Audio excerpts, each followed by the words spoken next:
Good morning बच्चों। अभी हम लोग साइंस में पढ़ रहे थे chapter number 10 light reflection and refraction. ठीक है, तो हम लोगों ने पढ़ लिया था किसके बारे में?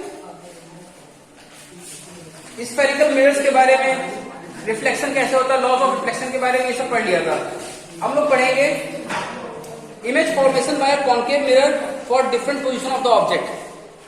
मतलब किसी अवतल दर्पण द्वारा बिंब की विभिन्न स्थितियों के लिए बने प्रतिबिंब। समझे? मतलब जो एक कॉन्केव मिरर है वो कैसे इमेज फॉर्मेशन करेगा अलग अलग पोजीशन पर जब ऑब्जेक्ट को रखा जाएगा। चीज को, किसी भी वस्तु को हम अलग अलग जगह पर रखेंगे तो वो किस तरह की इमेज फॉर्मेशन करेगा। ठीक है, इमेज में तो जानते हो ना?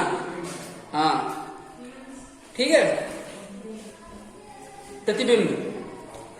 ठीक, अब सबसे पहले किसी चीज को रखते हैं कहां पे? इन्फिनिटी पर। अगर कोई भी ऑब्जेक्ट हम कहां रखें? इन्फिनिटी पर।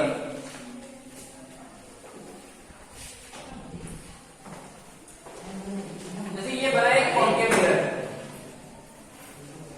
ठीक है, ये वाला जो होता है इसका पॉली सरफेस क्या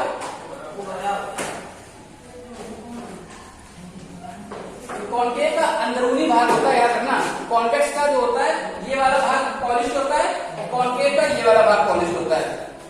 पॉलिश मतलब जो पीछे से काला कर दिया जाता है किसी भी चीज से, और यहाँ वाले पे वो इमेज बनती है। ठीक, अब कह रहे हैं किसी चीज को हमने कहाँ रखा है? इन्फिनिटी पे। ऑब्जेक्ट कहाँ रखा है? इन्फिनिटी पे। एक नॉर्मल रे होती है, बिल्कुल बीचों बीच जाती है। ठीक, कोई अपनी वस्तु रखी यहाँ पे इन्फिनिटी पे। कहाँ रखी? इन्फिनिटी मतलब अनंत पे। अनंत पे रखी तो क्या होगा?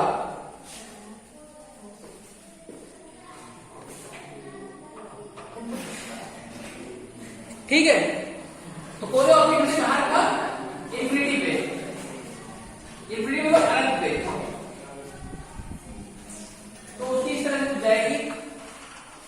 यहां पे उसका वो बना, क्या नाम है, ये मतलब जो इन्फिनिटी पे रखा उसकी इमेज यहां पे आई। ठीक है, टकराया,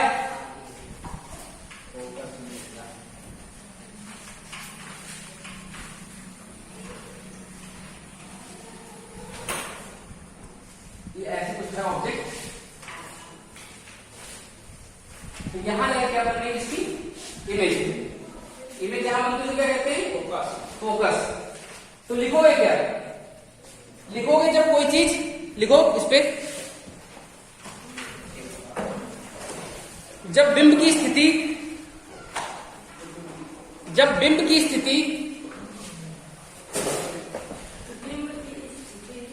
अनंत पर होती है, जब बिंब की स्थिति अनंत पर होती है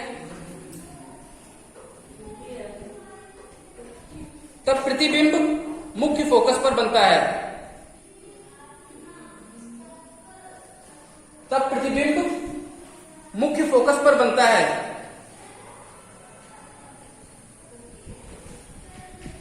तब प्रतिबिंब मुख्य फोकस पर बनता है, और प्रतिबिंब की साइज अत्यधिक छोटी, और प्रतिबिंब की साइज अत्यधिक छोटी होती है।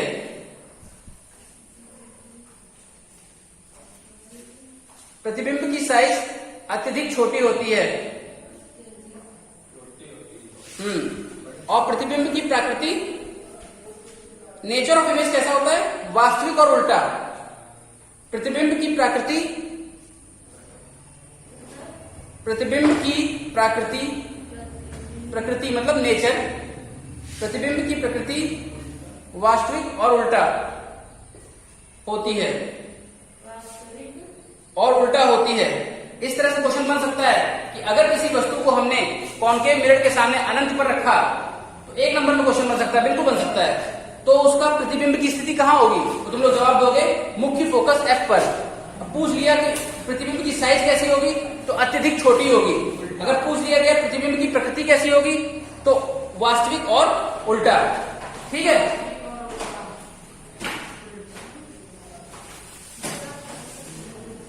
ठीक है। अब दूसरा लिखो,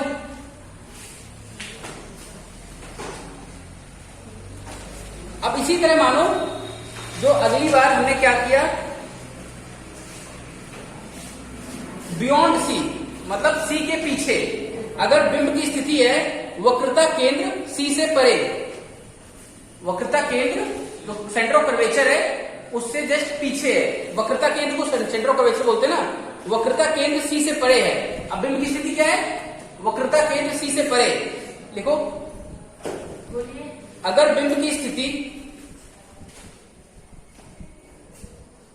वक्रता केंद्र सी से परे हो, वक्रता केंद्र सी से परे हो,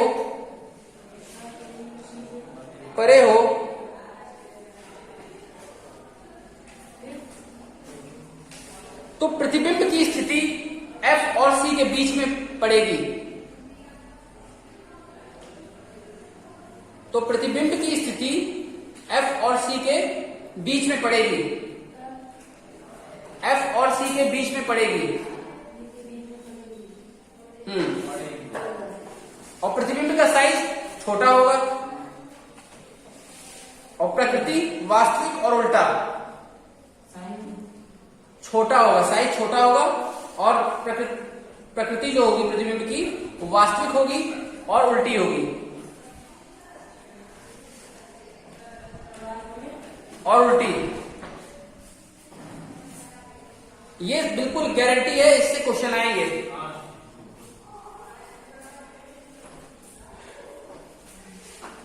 तीसरी सिचुएशन में अब मानो सेंटर ऑफ कर्वेचर पे रख दिया गया, अब बिंब को क्या किया, सी पर रखा गया है। कहां रखा गया, सी पर, वक्रता केंद्र पर ही रख दिया गया है। बिंब की स्थिति लिख दो, ऐसे लिख दिया, बिंब की स्थिति वक्रता केंद्र पर लिखो, बिंब की स्थिति वक्रता केंद्र पर। हाँ, तो प्रतिबिंब की स्थिति भी वहीं पड़ी होगी वक्रता केंद्र पर, जहां बिंब होगा उसकी जो स्थिति होगी प्रतिबिंब की वो भी वक्रता केंद्र पर होगी, और साइज होगी वस्तु के बराबर। याद रखना ये क्या है, जहां था, जो वस्तु जहां थी उसका जो प्रतिबिंब बन रहा है वो भी वहीं बन रहा है। सी पर वस्तु थी, सी पर ही प्रतिबिंब बन रहा है, तो साइज कैसी होगी, एक्चुअल होगी, उतनी ही होगी। ठीक है, साइज कितनी होगी, वस्तु के बराबर, इमेज की साइज और वस्तु की साइज बराबर होगी, वस्तु के बराबर, और प्रकृति वास्तविक और उल्टा।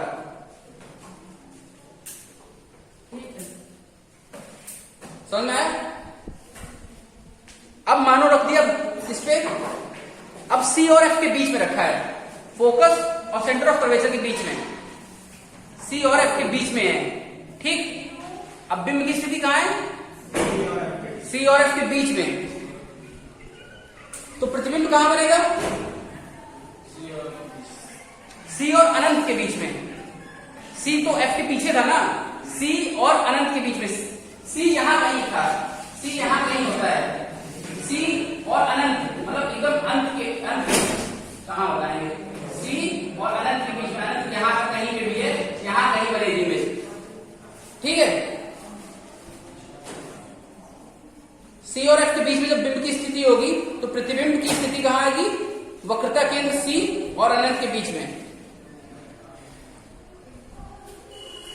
और प्रतिबिंब का आकार कैसा होगा, साइज कैसी होगी, बड़ा, और प्रकृति वास्तविक और उल्टा।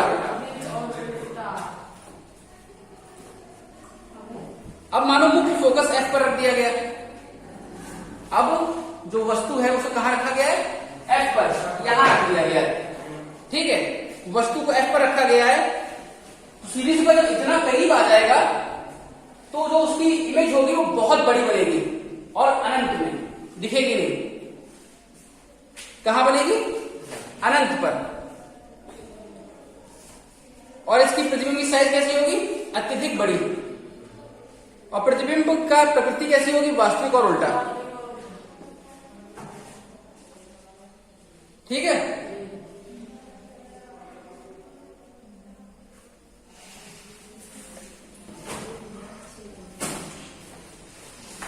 देखो लिखा है,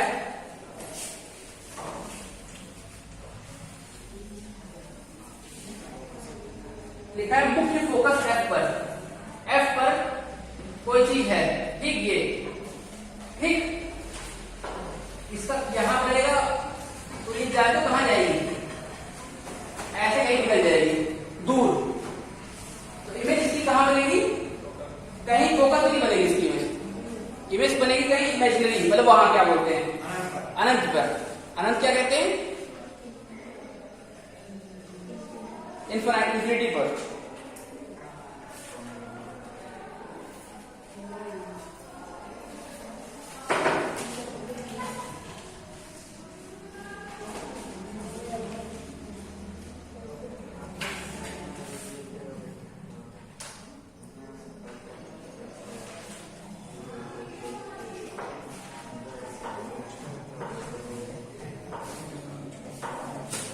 एक ये जाएगी, ये वापस चली जाएगी ऐसे। तो ये कहीं भी मिल रही है, दो लाइनें क्या जा रही है, पैरेलल जा रही है। पैरेलल जा रही है मतलब हो सकता है कहीं पे मिल जाए अनंत पे, पर मिलेगी नहीं, असलियत में क्या है, नहीं मिलेगी। लेकिन मान लिया गया जब ऐसी दो लाइनें पैरेलल चली जाती है तो मान लेते हैं कि अनंत पर शायद मिल जाए।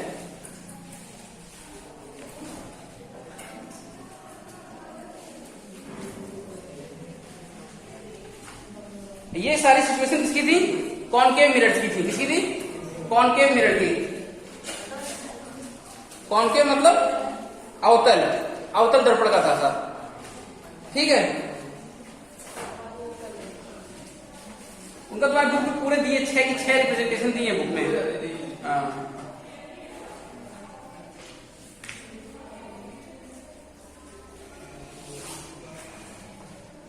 अब ये समझो, लिखो, ये जरूरी चीज है, अवतल दर्पण के उपयोग। अवतल दर्पण के उपयोग,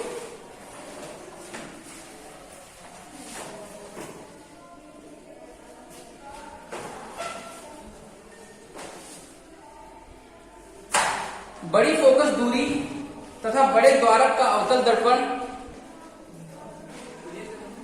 बड़ी फोकस दूरी तथा बड़े द्वारक का अवतल दर्पण दाढ़ी बनाने के काम आता है, काम आता है। ये जो सेविंग मिरर्स होते हैं जिनमें लोग सेव करते हैं वो अवतल दर्पण होते हैं। बड़ी फोकस दूरी तथा बड़े द्वारक का अवतल दर्पण दाढ़ी बनाने के काम आता है। फिर लिखो, डॉक्टर प्रकाश की किरणें, डॉक्टर प्रकाश की किरणें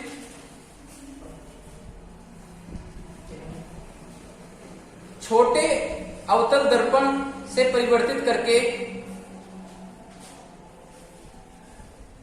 डॉक्टर प्रकाश की किरणें छोटे अवतल दर्पण से परावर्तित करके, डॉक्टर प्रकाश की किरणें छोटे अवतल दर्पण से परावर्तित करके आंख, दांत, नाक, गले इत्यादि में डालता है। आंख, दांत, नाक, गले इत्यादि में डालते हैं। समझे, डॉक्टर जो वो डेंटिस्ट नहीं होता है, डेंटिस्ट यूज करता है एक, हम लोग के दांत में एक चम्मच टाइप का डालता है, उसमें क्या लगा रहता है, मिरर लगा रहता है, कॉनकेव मिरर होता है, अवतल दर्पण होता है। उससे क्या होती है, जब वो मुंह में डालता है वो उस चम्मच को, तो उससे हमारी जो दांत की साइज होती है वो मैग्नीफाई होकर दिखती है, बड़ी दिखती है, ताकि वो देख सकता है कि दांत में क्या दिक्कत है, कीड़ा लगा है, क्या लगा है, क्या दिक्कत है। तो डेंटिस्ट यूज करता है।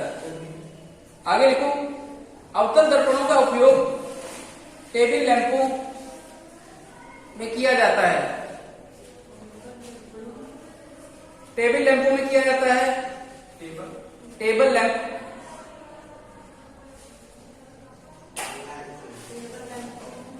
और साथ में अवतल दर्पणों का उपयोग मोटर कारों, रेलवे इंजनों,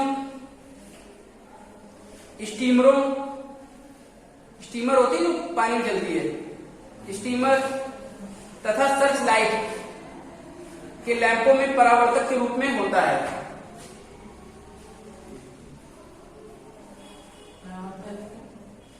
सर्च लाइट में परावर्तक के रूप में होता है। सर उसके क्या है, अवतल दर्पण के उपयोग,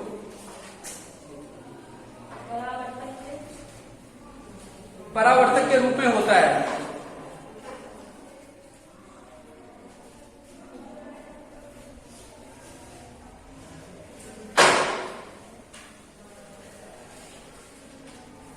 ठीक है, आज के लिए इतने रखते हैं, बाय, कल बात है।